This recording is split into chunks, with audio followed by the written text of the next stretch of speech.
meus amores, estamos aqui para mais um resumo de nossa lição, a lição de pré-adolescentes, isso mesmo. Pegue a sua lição e vamos ao resumo. A nossa lição é a lição de número 4, isso mesmo, que tem como título Jesus e Nicodemos. Isto mesmo, Jesus e Nicodemos. Vamos abrir as nossas Bíblias no livro de João, capítulo 3 e versículo 16, que diz assim: porque Deus amou o mundo de tal maneira que deu seu Filho unigênito para todo aquele que nele crê, não pereça, mas tenha a vida eterna. Já oramos, já louvamos e agora vamos iniciar mais um resumo de nossa lição. E eu vou iniciar com uma folhinha. Você está ouvindo o barulho que essa folha faz? Isso, essa folha está perfeita, sua textura perfeita, nenhum vínculo sobre ela. Mas se nós amassarmos essa folhinha, olha só o que acontece. Ah, mas tia, a gente pode desamassar novamente. Pode sim. Vamos tentar? Vamos tentar? Vê se ela fica com o mesmo barulho.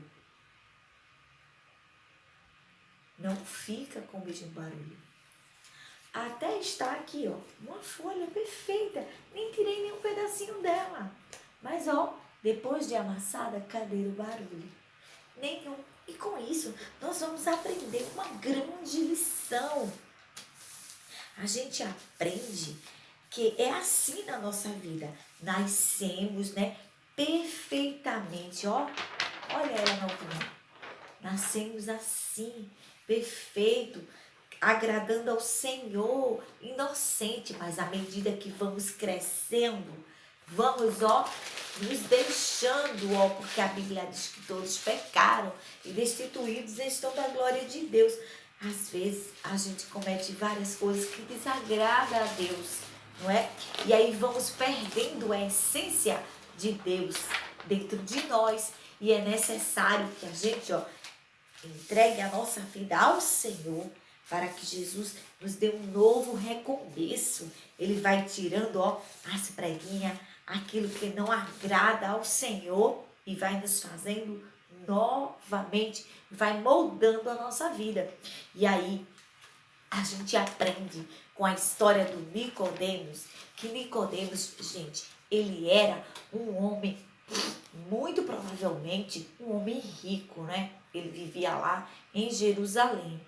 Ele era um mestre da lei, não era qualquer pessoa, uma pessoa estudiosa, estudava as escrituras sagradas, fazia parte de um grupo de fariseus e ele era membro do Sinédrio. Mas o que seria isso? Sinédrio, gente, era um conselho formado por apenas homens judeus, influentes naquele tempo, em que seguia a lei. Esse conselho era responsável pelas tomadas de decisões na cidade e por julgamentos de causas religiosas. Logo, nos dá religiosas e sociais. Logo, nos dá a entender que Nicodemos não era qualquer pessoa, não é mesmo? Nicodemos era um homem altamente respeitado naquela sociedade, na sociedade israelita daquela época. Mas ele pediu para se encontrar com o Mestre Jesus à noite. Isso mesmo, João 2:23 diz que em Jerusalém muitos começaram a crer em Jesus. Por causa de quê? Dos seus milagres, da sua vida íntegra com Deus e do que ele fazia através dele, prodígios e maravilhas. No entanto, ele marcou um encontro secreto com o Mestre. Está lá em João 3:1, que nos relata que Nicodemos desejou falar com o Mestre em secreto. Nosso primeiro tópico diz assim: uma conversa franca sobre o reino de Deus. Foi o que Jesus teve com Nicodemos. Jesus, em todo o seu ministério, ele vivia cercado de pessoas, não é verdade? Só discípulos eram 12. Mas o Senhor, ele nunca fez acepção de pessoas e também não se preocupava com quantidade. E ele marcou esse encontro com Nicodemos. E nessa mensagem, Jesus Cristo ensinou para Nicodemos profundas verdades espirituais sobre o reino de Deus. Isso, as profecias e metáforas do Antigo Testamento sobre a salvação prometida o aponta como rei, né? Descendente de Davi. Na época, Israel estava subjugado ao Império Romano, de modo que a maioria dos judeus assim, tinha uma expectativa política sobre a vinda do Messias, né? Criam que o Cristo iria restaurar independência da força do reino de Israel, como nos dias de Davi. Quando Jesus veio ao mundo, muitas pessoas tiveram dificuldades em crer nele como Cristo, porque ele nasceu como um menino, ele veio, né? A gente aprendeu que no princípio era Deus, né? O verbo era Deus, lembra? Mas Jesus, ele nasceu, né? Como ser humano, ele foi 100% homem e 100% Deus. E aí se deu a dificuldade das pessoas, né? Compreenderem. Porque ele nasceu como um menino, cresceu em uma aldeia simples e em uma família pobre. Não era um guerreiro, nem mesmo um príncipe, nem tampouco um diplomata. Isso mesmo. Ao invés de restabelecer o antigo reino israelita, ele implantou o seu reino, o reino de Deus aqui na terra. E o reino de Deus possui características próprias. Isso mesmo, não é material, nada de material. Isso não é físico, não tem sede própria, né, aqui na terra. Não se limita à vida, não. O reino de Deus é maior do que todos os reinos. Isso mesmo, que já existiram. Ele não pode ser destruído. Está lá em Lucas, capítulo 17, versículo 20 e 21. Não é partidário, ou seja, o reino de Deus não pertence a uma nação, não pertence a um povo, não é? Apenas um povo, não levanta uma bandeira, de jeito nenhum. O reino de Deus também não preza pela injustiça, de jeito nenhum. O reino de Deus é justo, o reino de Deus de toda forma, né? Ele abomina a injustiça, a maldade, né? Ele é reprovada a maldade no reino de Deus. Nele não é exclusão de pessoas, né? O Senhor, ele amou a todo mundo. Lucas 6:20.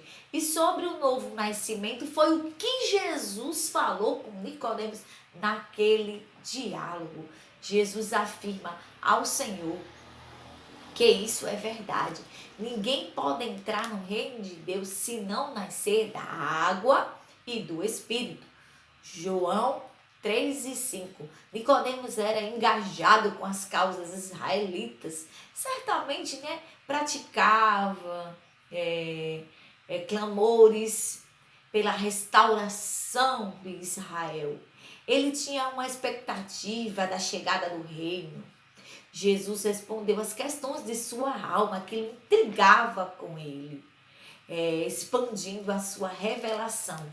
Ele ensina que o reino está preparado, né? Ele ensina que o reino esperado já está ao alcance dos homens. Mas para fazer parte desse reino, o reino dos céus, é necessário nascer de novo, é necessário ter um novo nascimento.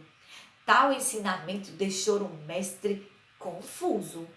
Nascer de novo? Como posso, né? Entrar de novo na barriga da minha mãe e nascer de novo? E ele fica ali intrigado com aquela mensagem. E Jesus destacou que havia um novo nascimento espiritual, que criticou Nicodemos por não saber dessa doutrina que já estava revelada nos textos proféticos da palavra de Deus, na Santa Escritura. Nascer novamente da água e do Espírito significa ter uma maneira nova de pensar, uma maneira nova de agir, um coração limpo, não um coração sujo. Não um coração sujo, cheio de maldade, tristezas, injustiça, não. No reino do céu entrará o coração. Ó, quando Jesus entra na vida, vai tirando tudo, e quando a pessoa nasce de novo, deixa Jesus entrar, ó, vai nascendo, vai tirando toda a sujeira, sai, e o coração, ó, fica limpinho, limpinho.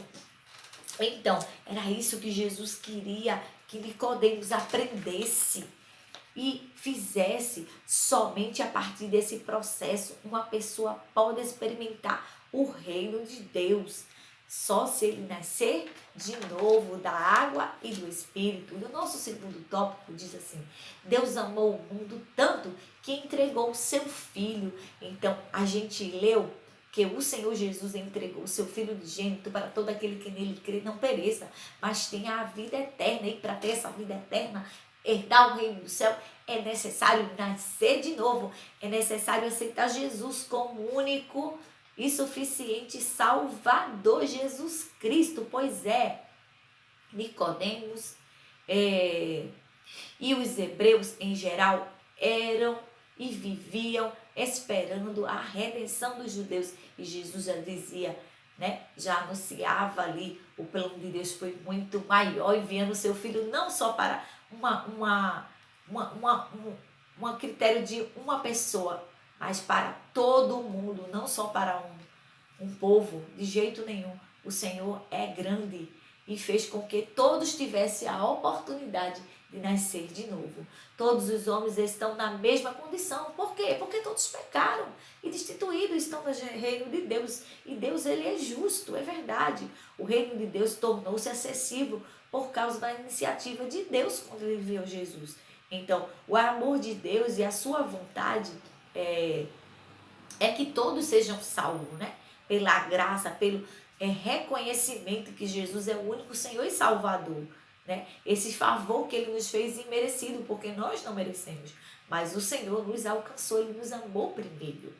Então, mais uma decisão é preciso ser feita para que possamos nascer novamente, né? Reconhecer esse novo nascimento que precisamos ter.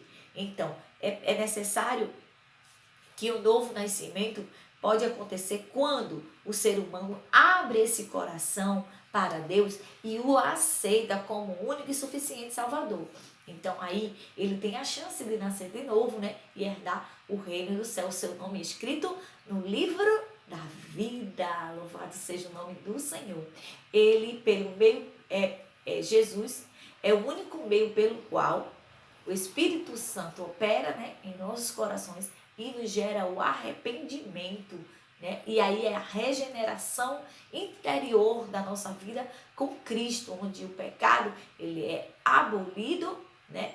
E aí nós nos tornamos uma nova pessoa e o Senhor redime-nos de todo o pecado.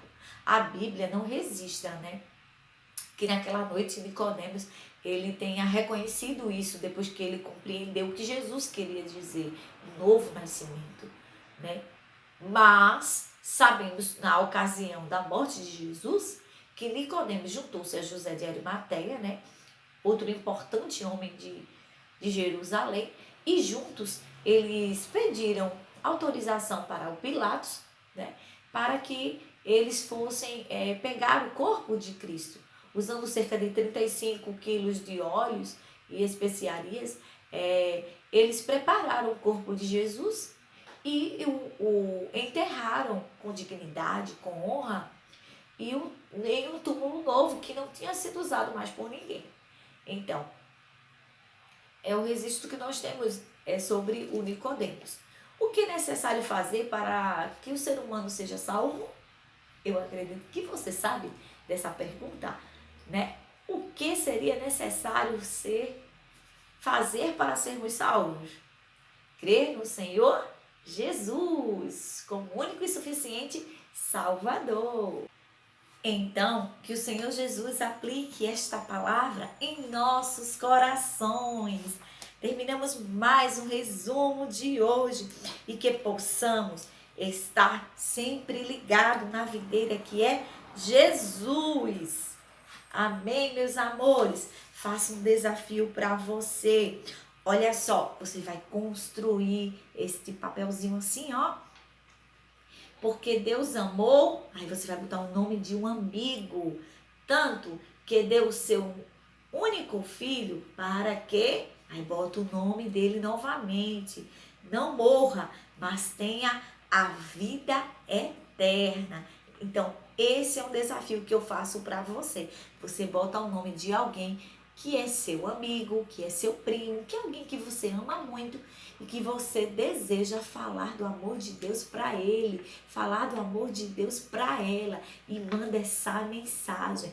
Pode ser no Zap, pode ser no Message, use algum meio de comunicação se você não estiver perto, se não morar na mesma casa, não é isso? Então mande essa mensagem e faça assim a sua parte, evangelizando essa pessoa amada, já que aprendemos, não é? Com Nicodemos aqui, com a indagação dele a Jesus, a sua pergunta, Jesus vai explicando lá a nova forma de nascer de novo. Foi isso que nós aprendemos, não é verdade? Então, para isso, precisamos que o Senhor entre, faça morada em nossos corações e vá limpando, tirando aquilo que não agrada a Deus do nosso coração, deixando-nos um coração limpo, um coração puro, cheio de Deus. E quando o Senhor faz isso, Ele vai nos moldando, ó, e o nosso oleiro é Jesus Cristo, e vai nos moldando, nos fazendo um vaso. E Jesus Cristo, como sempre, completa a nossa vida. Olha como fica lindo um vaso nas mãos de Deus. Seja você um vaso de honra nas mãos de Deus e fale do grande amor de Deus. O Senhor tem dado estratégias e meios de você falar do amor de Jesus Cristo. Hoje estamos encerrando mais um resumo de nossas aulas. Vamos lá? A lição de número 4. Meu coração era sujo, mas Cristo aqui já entrou. Com seu precioso sangue, tão assim tornou. E diz em sua palavra que ruas de ouro andarei. Oh, dia feliz quando eu criei, e a vida eterna eu ganhei. Fiquem na paz, meus amores, e até a próxima aula.